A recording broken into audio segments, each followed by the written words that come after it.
En primera persona, los hechos y sus protagonistas. En El Arranque. El Arranque. La entrevista del día.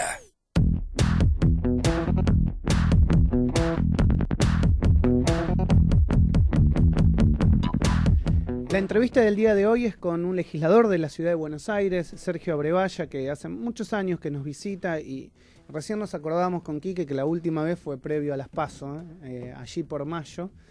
Abril, mayo, y cuánto ha cambiado la Argentina desde ese momento a hoy. ¿Cómo te va, Sergio? Gracias por visitarnos. Bien, gracias por invitarme. ¿Cuánto ha cambiado la Argentina, no? De esa fecha pasaron la confección de listas de paso, que para mí fue un tema, ¿no? Complicado. Y después las paso mismas, ¿no? ¿Resultado que esperabas, el de las PASO, o te sorprendió a vos también como a muchos?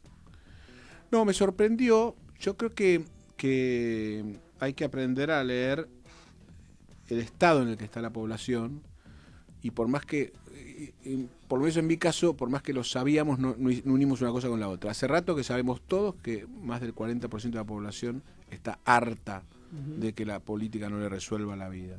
Es decir, que la grieta te juntaba un 60 o menos, igual a regañadientes muchas veces, y creo que la población votó lo que creía que era el menos malo. Esto es lo que pasó. O sea, fue descarte. Absolutamente. Así como con Macri cuando ganó, no es que Fernández o Cristina tengan el 50% de los votos, para nada. Lo que pasa es que muchas veces por votar por descarte a la sociedad argentina no le fue bien. Después se encontraron con cosas que no habían estudiado previamente o pensado previamente. Mirá, Carlitos Menem era la revolución productiva y bueno, empezó arreglando con Bunge y Bon y destruyó la Argentina. Y cuando me decían el peor presidente pues sería Macri o sería de la Rúa, digo, esta gente no debe haber vivido cuando no leyó lo de Menem. Menem vendió la Argentina, la endeudó como nadie, mandó el 25% de la población al ostracismo y se robó la Argentina. Todo eso y más, porque la droga entró con Menem, fue todo un desastre universal y sobre todo perdimos la batalla cultural.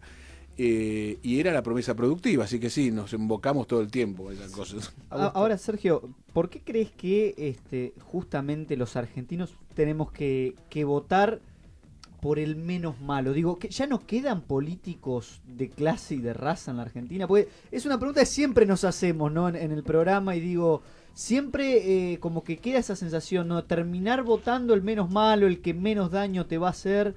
¿Por qué no podemos una vez votar uno que decimos, che, este es bueno? Sí, tal vez el último fue Alfonsín, no sé, pregunto. No sé. Sí, yo creo que el último presidente de convicciones, es decir, que vos le crees aunque esté equivocado. Yo disentí en punto final de evidencia de vida, milité en contra. Pero entendía y sigo creyendo que Alfonsín lo hace porque cree que es correcto para la Argentina. Si no hay especulación.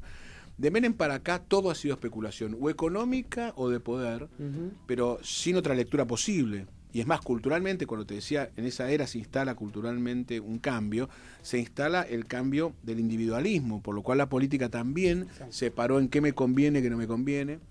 Pero antes de evadirme de una respuesta central, primero, la gran responsable es la política.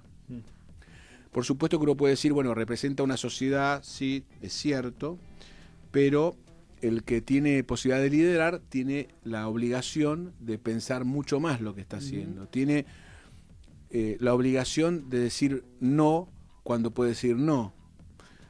Salvajes del capitalismo en el mundo hay en todos lados. En Estados Unidos, en Suiza, en todos lados hay salvajes. El problema en la Argentina es que la política no los para. Y no es que los políticos norteamericanos o suizos no sean corruptos. Eso también es mentira. Lo que pasa es que culturalmente aprendieron que es mucho peor todo lo otro y entonces saben decir que no. Y creo que la política esto no lo terminó de aprender. La respuesta podría ser mucho más larga y nos va a consumir el programa, pero tiene que ver con un desarrollo cultural en la Argentina que en mi opinión se juega en el siglo XIX y que sigue repitiéndose con las oligarquías provinciales que continúan, la Liga de Gobernadores que es extraccionista y el Estado y todo lo demás afuera. Pero eso, el tema de los es largo, pero el tema de los gobernadores es la verdad que un problema que deberíamos charlar y que debería darse la discusión en la Argentina, porque no hay límite, como se puso el límite en la provincia de Buenos Aires a lo que eran los varones del conurbano y ahora no van a tener más de 2 periodos, eso no pasa en muchas provincias y no hubo reformas constitucionales a tono con la modernidad, ¿no? Sí, yo creo que hay sería un avance que pongas límite de reelecciones en las provincias. Solo 2 no lo tienen y las 2 provincias son mejores que el resto, que son Santa Fe y Mendoza, y la ciudad de Buenos Aires. La ciudad de Buenos Aires, sí. Yo creo que es más profundo igual, que no va a alcanzar, que hay que hacerlo, pero no va a alcanzar. Es mucho más profundo. Porque mira, yo tomo siempre 2 ejemplos históricos de estos 30 años sobre el reemplazo de las oligarquías provinciales ante una crisis por la política opositora. Catamarca y Santiago del Estero. Catamarca se cae el sadismo por el hecho trágico de María Soledad, y entonces lo reemplaza un médico radical maravilloso, reivindicado por todos, llamado Castillo, armó el mismo tipo de frente, la misma historia. Todos son parte de una oligarquía que se reparte entre la oposición y el oficialismo. Lo hablo viniendo del radicalismo. Sí, claro. Ahora cuento otro caso similar. El tema, en realidad, en las provincias es similar al siglo XIX. Somos 20 familias, algunas ingresaron ayer, porque no es un tema de prosapia aparte. La gente tiende a confundir oligarquía con prosapia, nada que ver. Para mí, esta es mi opinión, el kirchnerismo es la neoligarquía argentina en Santa Fe, porque se quedó en Santa Cruz, porque se quedó con las tierras de Santa Cruz, tiene el mismo comportamiento. Y el otro caso es Santiago del Estero. Santiago del Estero pasa lo mismo. Cae Juárez, cae Nina, era la esposa. Nina Juárez. Nina Juárez, se cae la familia Juárez. Ahora viene Zamora, que era el radical racional, además porque Zavalía era un loco. 20 años. Bueno, era Zamora, racional, o lo mismo, la misma historia. Sometimiento de la población a un esquema de 2 patas. Y ni te cuento en Formosa. Formosa es siglo XV. Es inaceptable que los gobiernos constitucionales entonces no le intervengan a los tiros, así, a los tiros, con el Ejército Nacional entrando y corrigiendo el desastre de sometimiento de la población. Infran tendría que ir preso, pero por todas las variantes que quieras encontrar. Es inexcusable que un gobierno constitucional lo haya hecho, y es más inexcusable que una fuerza política lo tenga como un logro, digamos. Es siglo XV, así. Pero vamos provincia por provincia y vamos a encontrar situaciones iguales, salvo como vos dijiste, Santa Fe y Mendoza, pero el problema de Santa Fe es otro, es un coto privado de casa del socialismo que también se ha convertido en la capital nacional del narcotráfico. Es otro problema. Pero te siempre va a rebatir. Yo diciendo. Te va a rebatir. Está bien, pero es siempre lo mismo. Cada provincia tiene sus familias feudales que se van pasando entre ellos el mando. Hay que hacer una reforma completa de la Argentina para eso. No, yo siempre lo dije también. Déjame que te agregue otra lectura. Por eso digo, es muy largo, pero por lo menos déjame que te meta pero ya que empezamos a hablar de este tema, me parece interesante esto de charlar lo que es la esencia del federalismo. Por eso, es esa la discusión. Sí. Si la guerra de secesión en Estados Unidos, si pudiésemos comparar la guerra de secesión de Estados Unidos con la Argentina, te diría que en la Argentina ganó el sur.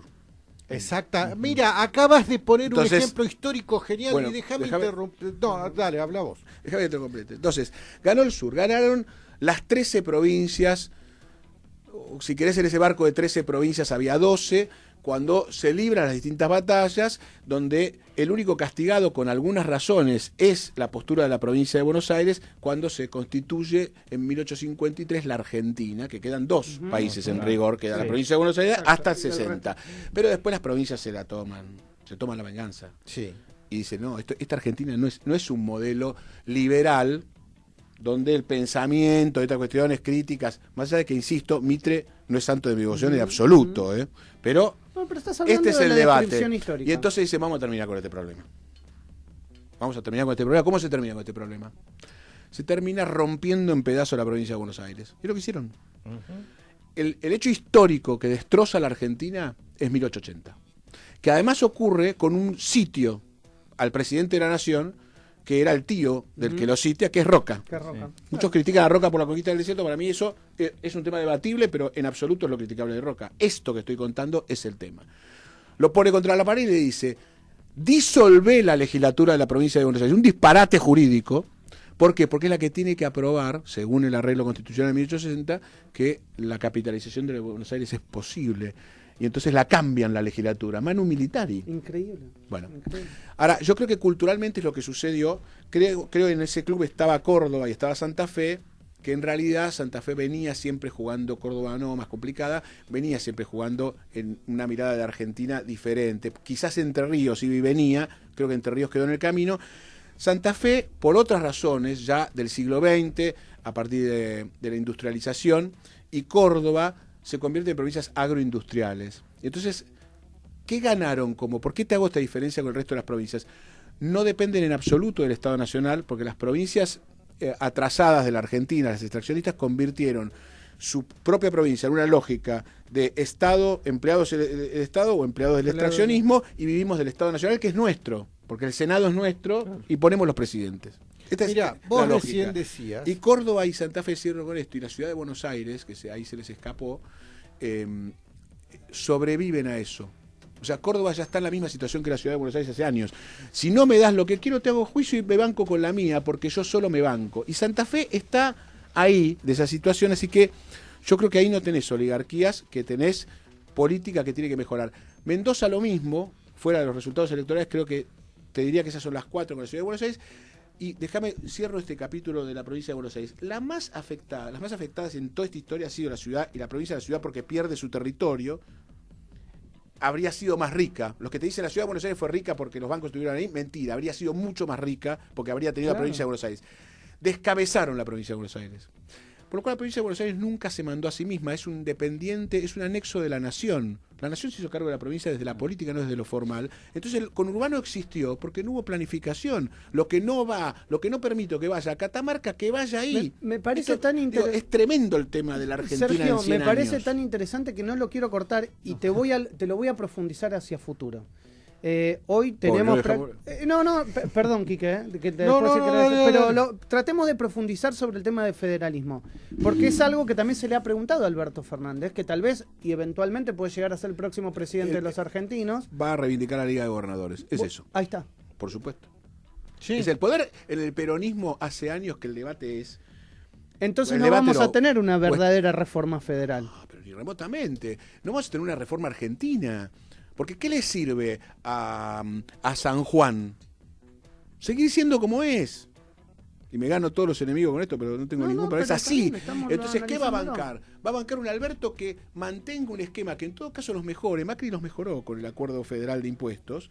Que lo dijeron muchos gobernadores. Hasta las PASO. Después de las PASO ya el tema cambió. Que les permitió en las PASO repartir más alegría que el gobierno nacional. Pero es todo dentro del mismo esquema. Vos no tenés a San Juan peleando por una parte de la industria de lo que extrae desde la Argentina, al estilo China, ¿viste? O la que quieras, que te dice, bueno, mira, si entras acá, te asociás conmigo, me dejás parte de la tecnología y yo te voy a armar del otro lado de la montaña una empresa mía. Cero eso, es tracción pura, ni litio ni nada. Igual tampoco es que el litio va a aportar mucho, pero es una lógica.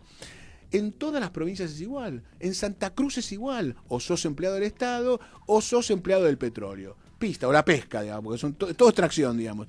Nada de desarrollo nunca. Y gozaron de toda la plata que se te ocurra, porque las regalías fueron eso. Así que es la Liga de Gobernadores, que fue menemista, incluido Kirchner, y le bancó todas las reformas, porque Menem era un sadi, digamos. Esto era así, por eso nos sorprendimos insólitamente con lo que pasaba. Una Liga de Gobernadores más cercana al poder que construyó Carlos Menem y a la visión económica, o una Liga de Gobernadores más cercana a la ideología de Kirchner. Bueno, la ideología, al formato de manejo del Estado, porque en esto se carga mucha interpretación por síntomas, por medidas. No se cree que si sos estatista soy de izquierda, no. La Junta Nacional de Granos y de Carne la creó la década infame, que es la peor época de la derecha, porque además era inútil. Así que no es así. Para mí el gobierno de Kirchner es de derecha y estructuralmente no creó un mundo pyme que sobreviva. No es que Macri destruyó una gran construcción pyme en la Argentina, destruyó lo que era endeble, digamos. Era como la casa del cuento de los tres chanchitos, era como la casa de madera, digamos. Pero que además lo podía hacer porque gozaba de una fortuna que provenía o venía todavía sobreviviendo de los años de gloria de la soja, que era incomparable en los últimos 100 años. Es verdad, ese es el debate. No sabemos si es el modelo de poder y económico, si se puede decir, de Menem o el de Kirchner. Yo creo que tiene de los dos. En relación al dólar, es Kirchner-Duhalde. Es dólar alto. Nosotros lo escuchamos a Fernández decir este es el dólar que quería, yo creo que lo quiere más alto. O por lo menos esos son los datos que tenemos. Quiere una Argentina que pueda exportar. Esto, ahí yo coincido igual, pero no en el modelo completo de economía, ¿no? Que el dólar alto favorece a la Argentina, el problema cuando se les es pagar a la inflación. Pero claro, que no se termine... Claro, en realidad el problema es que el dólar no se actualiza con la inflación. Exacto. Entonces te pega golpes y te agrega. Pero en definitiva, me parece que esa parte viene por ahí.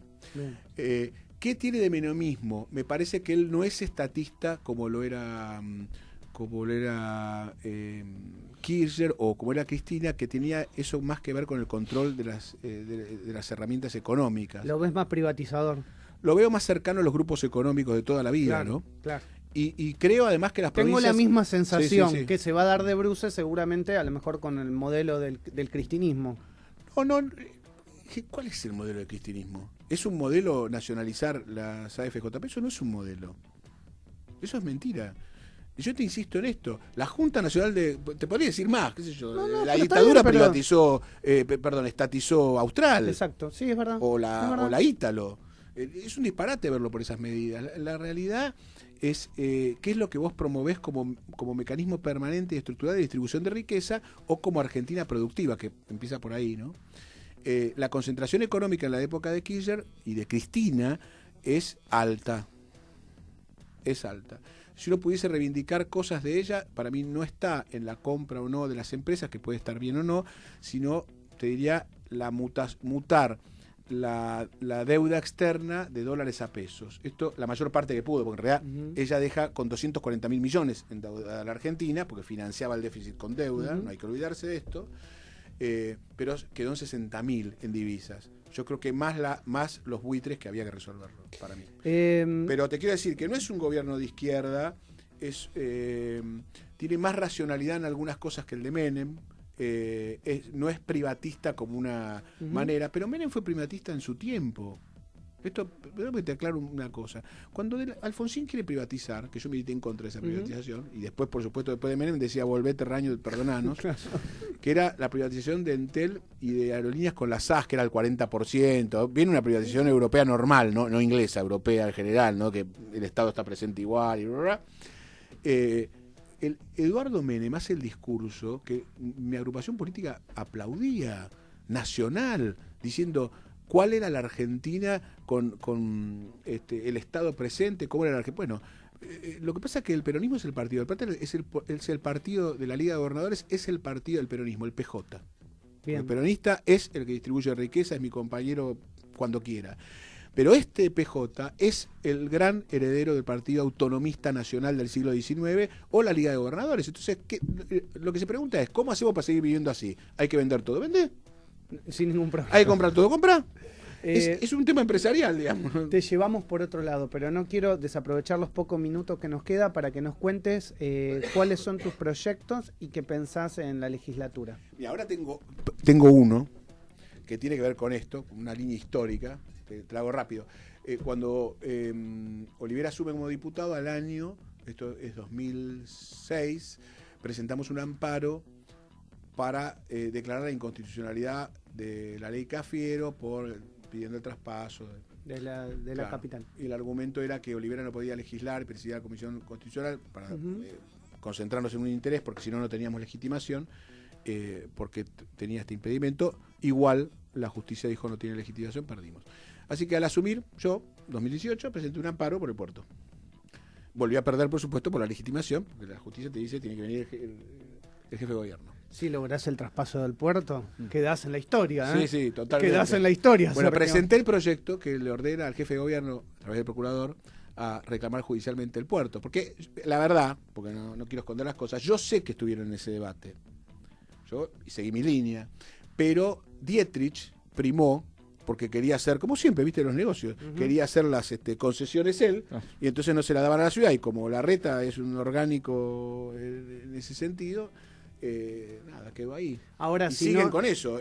Pensando en voz alta, si no llegara a ver el mismo signo político ahora en Ciudad y Nación, tu proyecto por ahí lo retoman y dicen, esto sí vale. Lo presenté hace pocos días porque la Cámara falló hace poco más, pero hice dos cosas. Presenté el proyecto y presenté un nuevo amparo, porque soy incansable en esa pelea, a la Corte por razones medioambientales. Viste que ahí la legitimación, porque se trata de una acción colectiva, es posible como un contribuyente común que dice, a mí me afecta que no hayan hecho un estudio de impacto medioambiental con las reformas que han hecho del puerto. Entonces, como ciudad, lo que reclamo es que lo hagan y que además pase a la ciudad. Las dos cosas presenté. El viernes el amparo y en la semana pasada la del puerto. De fondo, en toda la discusión que tuvimos, me parece el proyecto más importante, ¿no? Sí, a mí también, me sorprende porque de hecho lo preguntamos mucho a legisladores de la ciudad. Yo lo pregunto puntualmente porque digo, si Santa Fe tiene sus puertos, si Córdoba tiene, bueno, Córdoba no, es un mal ejemplo, claro, Entre Ríos tiene sus puertos. No se lo digas mucho por lo hace. Claro, no. Entre Ríos tiene sus puertos, ¿por qué no lo tiene la ciudad autónoma ¿Sabes de Buenos por qué Aires? es así? Bueno, por supuesto por lo que hablamos, ¿no? Claro. Obviamente. Pero a esta altura ya está separada la aduana del puerto. Pero el puerto no tiene la discusión que se merece, que muchos de ustedes la habrán escuchado alguna vez, que es si es eficiente tener acá el ingreso de todos, si no debería ser a 50 kilómetros, y acá tener solo los deportivos o lo turístico. Imposible de resolver porque está la nación metida. ¿Qué pasó en 1993? ¿92 o 92? Bueno, no importa, 93 o 92, antes de la reforma del 94, se aprueba la ley que descentraliza en esa ola privatista y te tiro a las escuelas, te tiro a la salud, todo a las provincias, le tiran los puertos. Rosario lo tiene a partir de eso. Sí. ¿Qué pasó? La ley decía provincias y la municipalidad de la Ciudad de Buenos Aires. Decreto de promulgación, veto parcial. Dice, la Ciudad de Buenos Aires no, porque es un ente descentralizado de la nación. La ciudad donde empezó la Argentina, digamos. Increíble eso. Claro, los demás hicieron pelota. La Plaza de Mayo. De hecho lo era. Hasta que se creó la autonomía. No estaban mintiendo, es una ofensa política, pero no estaban mintiendo. De hecho lo era, claro. Y entonces, el amparo mío, que pasa que no llegó a la cuestión de fondo, porque por legitimación no podía actuar, está basado en eso, en que por ley, la misma ley que se lo repartió el Rosario. ¿Y tuviste algún llamado de la Ciudad de Buenos Aires o del jefe de gobierno por este tema que tal vez le interese a futuro? No sé. Mirá, en su momento yo aviso, porque soy institucionalista en esto. O sea, se ponen en pie de guerra con la nación, así que lo llamé en su momento a uno de los ministros, le conté, mirá que estoy con un amparo, yo sé que ustedes están en esas internas que tienen ustedes, y ahora les avisé que está el proyecto, pero les avisé ayer que presenté el proyecto. Lo van a ver, están metidos en la elección, qué sé yo. Yo creo que tienen que pensar lo que vos decís, tienen que pensar seriamente. Totalmente. Eso. Creo que si para ser ecuánime, si ganás el AMENS, que yo no creo, pero supongamos que esto suceda, es posible. Si ganás el AMENS, también tendría que pensarlo favorablemente. La ciudad tiene que manejar su puerto, porque las consecuencias son... Y tendría sus propios recursos también. O sea, tendría sus recursos y además tiene lógica, digamos, porque todo no puede ser que la ciudad corte que descentralices todo y no descentralizas el puerto, es así. Sergio, te quiero agradecer nuevamente por venir a Radio Sónica, siempre tan amable y tan gentil con nosotros. Sergio Abrevaya, legislador de la Ciudad de Buenos Aires, charlando en la mañana de Radio Sónica.